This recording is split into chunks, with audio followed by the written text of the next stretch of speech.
Good afternoon, Grace Community Church. Welcome to our final daily devotional of the gospel, going through the Gospel of John. And this is our 53rd daily devotional. We are finishing up the Gospel of John today. And what's next? I know some of you guys are wanting to know, are we going to continue this? Well, I'm going to take the next week, and we're not going to do a devotional next week. We're going to let people catch up, some of them that haven't been able to watch all of them. And then we will be announcing what we will be doing as far as devotionals after that. We are going to keep devotionals going. We'll just be picking a different book in the Bible.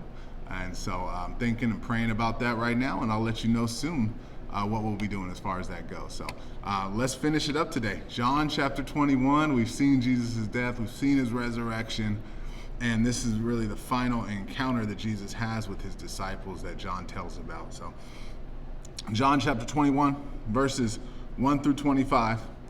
Afterward, Jesus appeared again to his disciples by the Sea of Galilee.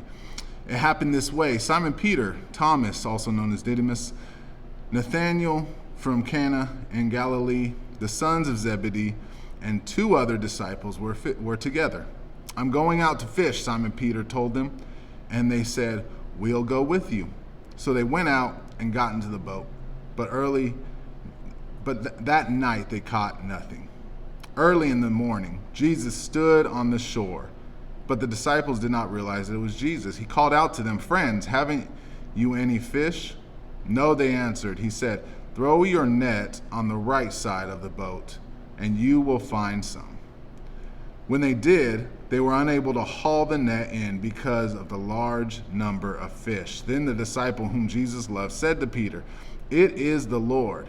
As soon as Simon Peter heard him say, "It is the Lord," he wrapped his outer garment around him, for he had taken it off, and jumped into the water. The other disciples followed in the boat, towing the net full of fish, for they were not far from shore, about 100 yards. When they landed, they saw a fire of burning coals, coals there with fish on it and some bread. Jesus said to them, "Bring some of the fish you have just caught." So Simon Peter climbed back into the boat and dragged the net ashore. It was full of large fish, 153, but even with so many, the net was not torn. Jesus said to them, "Come and have breakfast." None of the disciples dared ask him, "Who are you?" They knew it was the Lord. Jesus came, took the bread, and gave it to them, and did the same with the fish. This was now the third time Jesus appeared to his disciples after he was raised from the dead. When they had finished eating, Jesus said to Simon Peter, "Simon, son of John, do you love me more than these?" "Yes, Lord," he said. "You know that I love you." Jesus said, "Feed my lambs." Again, Jesus said, "Simon, son of John, do you love me?" He answered, "Yes, Lord, you know that I love you." Jesus said, "Take care of my sheep." The third time he said to him, "Simon, son of John, do you love me?" Peter was hurt because Jesus asked him the third time, "Do you love me?" He said, "Lord, you know all things. You know that I love you." Jesus said, "Feed my sheep. Very truly, I tell you, when you were younger, you dressed yourself and went where you wanted. But when you are old, you will stretch out your hands, and someone else will dress you and lead you where you do not want to go." Jesus said this to indicate the kind of death by which Peter would glorify God. Then he said to him, "Follow me." Peter turned and saw that the disciple whom Jesus loved was following them. This was the one who had leaned back against Jesus at the supper they had and said, "Lord, who is going to betray you?" When Peter saw him, he asked, "Lord, what about him?" Jesus answered, "If I want him to remain alive until I return, what is it to you? You must follow me." Because of this, the rumor spread among the believers that this disciple would not die. But Jesus did not say that he would not die. He only said, "If I want him to remain alive until I return, what is that to you?" This is the disciple who testifies to these things and who wrote them down. We know that his testimony is true. Jesus did many other things as well. If every one of them were written down, I suppose that even the whole world would not have room for the books that would be written. And that is the end of the Gospel of John. That's how John wraps up his gospel. And so let's talk about this a little bit today. We see the disciples, they go out and they go fishing. And Jesus yells to them, have you caught anything? No, we haven't caught anything. Throw it on the right side. And they catch this boat, and John, the disciple whom Jesus loves, as he likes to say about himself, says it's the Lord. Peter jumps in, swims to the shore, and all the disciples go, and they have a meal with Jesus. And Jesus goes after that, and he has a heart-to-heart with Peter. He sits and he talks to him. This is the first time we really see him talk to Peter since everything has happened. Remember, remember Peter denied Jesus. Remember, that was what we saw when Jesus was arrested. We see him denied, and this is the first time we see presented a talk between Jesus and Peter. And Jesus tells Peter to feed his sheep. He says, Peter, do you love me? Yes, I love you. Feed my lambs. Peter, do you love me? He asked 3 times, right? Feed my sheep. Take care of my sheep.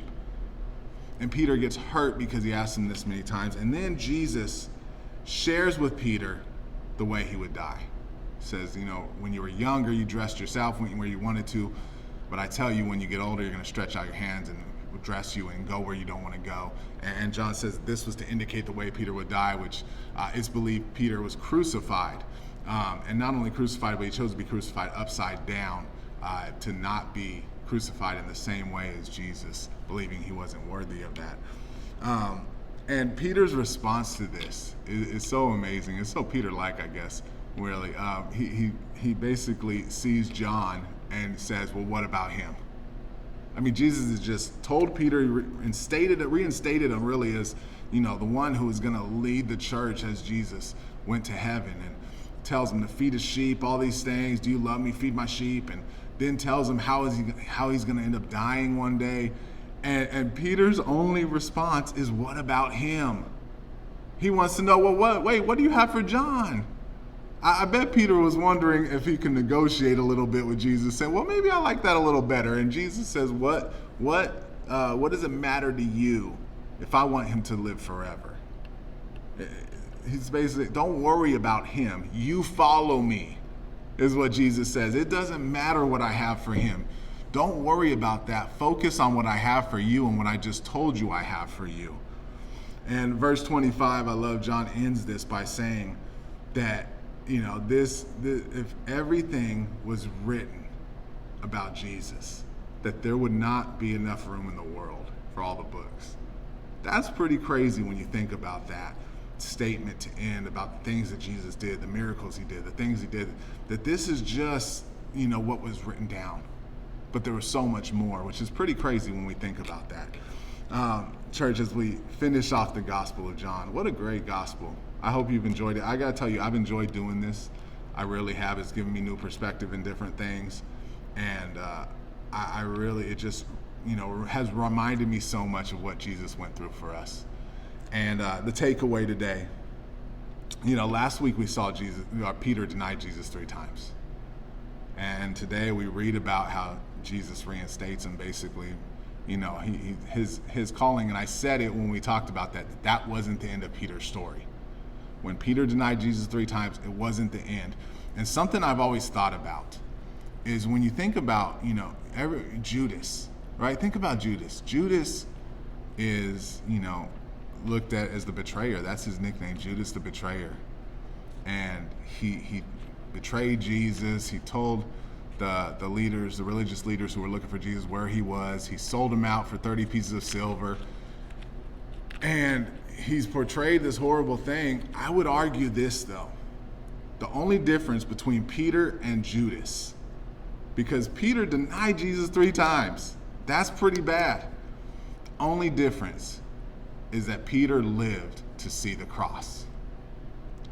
And he lived to see Jesus resurrected. He lived to see his sins paid for, whereas Judas committed suicide.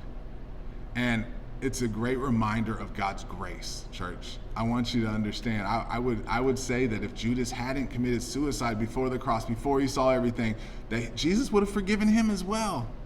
Because we see that's what he does. He forgives. And so it's a great reminder today of just how amazing God's grace is. Here's the second takeaway today. is don't compare your calling to others. And we see that with Peter and John, right? Jesus saying, why does it matter to you what I have for him? You follow me. Great reminder today, church. What does it matter to you what God is doing in other people's lives and where he's leading them and what he's doing? You follow him. You follow him to what he's calling you to do. God is doing different things in everybody, and he's leading people in different ways. For all of his believers, all of his followers, you follow him and do what he asks you to do. Don't worry about what he's asking someone else to do. Let God worry about that, all right?